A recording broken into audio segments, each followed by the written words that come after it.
ஆதியும் அந்தமுமாகிய இயேசு கிறிஸ்துவின் இனிய நாமத்தினாலே உங்கள் அனைவரையும் வாழ்த்துகிறேன். இன்று வானத்தின் 3 பகுதிகளை குறித்து நாம் தியானிக்கலாம். ஆதியாகமம் 1வது அதிகாரம் 1வது வசனம். ஆதியிலே தேவன் வானத்தையும் பூமியையும் சிருஷ்டித்தார்.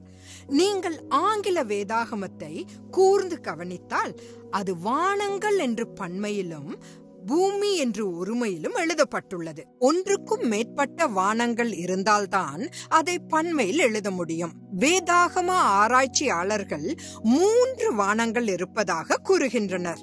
நாம் அனைவரும் சுவாசிக்கும் காற்று மற்றும் பறவைகள் பறக்கும் இடம் 1வது வானம் என்று அழைக்கப்படுகிறது. எபேசு சபைக்கு எழுதிய நிருபத்தில் 2ஆம் அதிகாரம் 7ஆம் வசனத்தில் மற்றொரு வார்த்தையும் பயன்படுத்தப்படுவதை நாம் காண்கிறோம். கிறிஸ்து இயேசுவுக்குள் நம்மை அவரோடே கூட எழுப்பி உன்னதங்களிலே அவரோடே கூட உட்காரவும் செய்தார். உன்னதங்களிலே, அதாவது வானங்களிலே என்று எழுதப்பட்டிருக்கிறது.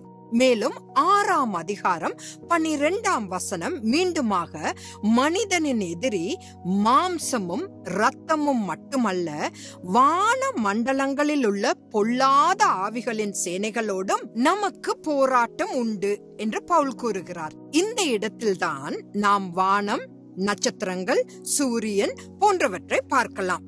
இறுதியாக 3வது வானம் கர்த்தர் தனது சிங்காசனத்தை நிறுவிய இடமாக விவரிக்கப்பட்டுள்ளது. அப்போஸ்தலர் 7வது அதிகாரம் 46 48 வசனங்களில் அப்போஸ்தலனாகிய ஸ்தேவான் தனது இறுதி உரையில் இப்படிப்பட்ட உன்னதமான தேவனுக்கு நாம் ஒரு வீட்டை கட்டி அவரை உள்ளே வைத்திருக்க முடியுமா என்று கேட்கிறார்.